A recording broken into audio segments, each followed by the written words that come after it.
It is probably the sound with most variations in all languages around the world. I'm talking about Ra. And today we're going to talk about the rules of Ra in the Holy Qur'an. But before we proceed to the Tajweed rules of Ra, I first need to emphasize that the Arabic Ra is not the same as the English R, and they are not even derived from one another. To learn how to pronounce the Arabic R properly, make sure you watch this video tutorial in which I explain the technique of Ra, and I even give some muscle exercise to train and get it right every time.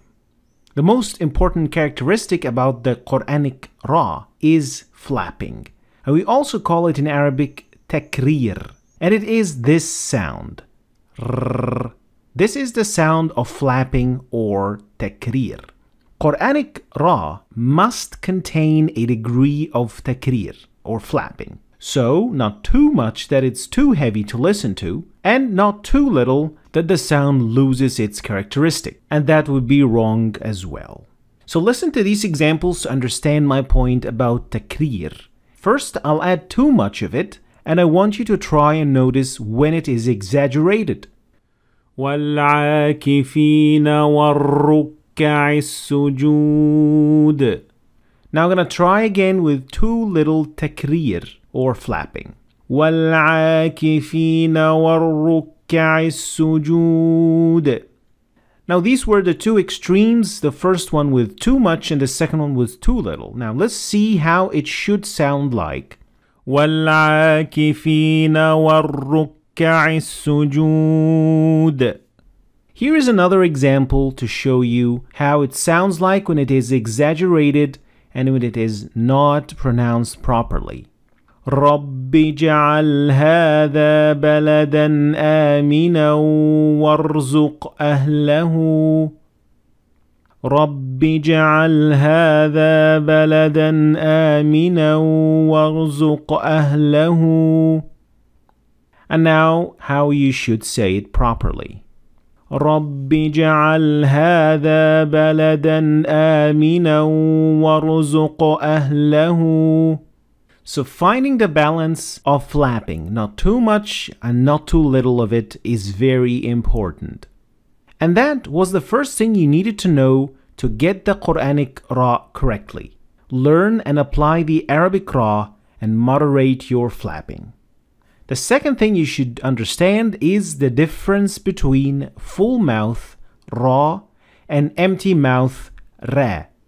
As you can see in these charts, both of these sounds are almost identical in everything except for the one thing, and that is the position and the behavior of the back of the tongue. The back of the tongue is raised and pushing backwards when it comes to the full mouth Ra. But with the empty mouth Ra, the back of the tongue is lowered and it is in a more relaxed position. So it is important to see the difference and try to imitate it. And of course, the first step to say something right is try and hear it first. So try and hear the difference between full mouth Ra and empty mouth Ra. من آمن منهم بالله واليوم الآخر قال ومن كفر. So as you can hear it, the first Ra is in empty mouth, so we should say Ra. And we said al-akhir and not al-akhir. That is not correct. And in the second example, we see that it is a full mouth Ra, so we said man kafar and not man kafar. That is not the way to pronounce it. And that was the second thing you needed to know before we get into the rules. And that is to be able to hear and produce the difference between full mouth Ra and empty mouth Ra. Once you get these two concepts, it will be much easier for you to apply the rules of Ra and of course fine-tune your reading of the Holy Quran. So, Ra in the Holy Quran is either full mouth or empty mouth. So either Ra or Ra. And it is pronounced as full mouth Ra in two cases. First is if the Ra has Fatha or Dhamma on top of it. like in these examples. أن طهر بيتي وإذ قال إبراهيم كانوا هودا أو نصارى. So as you can see in all of these examples, the ra was a full mouth letter, so we said طهر, we said ra, and Ibrahim. So we didn't say Ibrahim because it has fatha on top of it. And the same thing applies for the last examples, Nasara. Let's have a look at another set of examples when the ra has dhamma on top of it. فاذكروني أذكركم واشكروا لي ولا تكفرون ولا هم ينصرون. So here we have several examples of ra that has to be pronounced full mouth because it has dhamma on top of it. So we say فاذكروني, and we say واشكروا, and ولا تكفرون. And of course we can't say ولا تكفرون. The second case when we are going to pronounce ra full mouth is when ra has sukoon but the letter before it has dhamma or fatha, like in these examples. كما أرسلنا فيكم رسولا إن الصفا والمروة على حبه ذوي القربى شهر رمضان الذي أنزل فيه القرآن. So in all of these examples, there is one thing in common, is that ra has sukoon on top of it, and we know that because it has this sign on top, as we know that this is the sign of sukoon. But the letter that comes before it has either fatha, like in these two examples, or dhamma, like in these two examples. So that's why we say أرسلنا, not أرسلنا, and we say المروة, not المروة. That is not correct. So these were the cases when you have to pronounce ra as full mouth. When it comes to empty mouth, ra, there are also two cases when you're supposed to pronounce ra as ra, or empty mouth. The first case to pronounce empty mouth ra is when it has kasra under it, like in these examples. غير المغضوب عليهم وأشربوا في قلوبهم العجل بكفرهم. As you can see and hear that the ra has kasra under it, so we said غيري. We don't say غير. That is not correct. We also pronounce the empty mouth ra when it has sukoon, but the letter before it has kasra, like in these examples. واعف عنا واغفر لنا كدأب آل فرعون. As you can see in these two examples, we say واغفر as empty mouth ra, واغفر. And the same thing goes for the other example. We say فرعون, فرعون. Now, one last thing.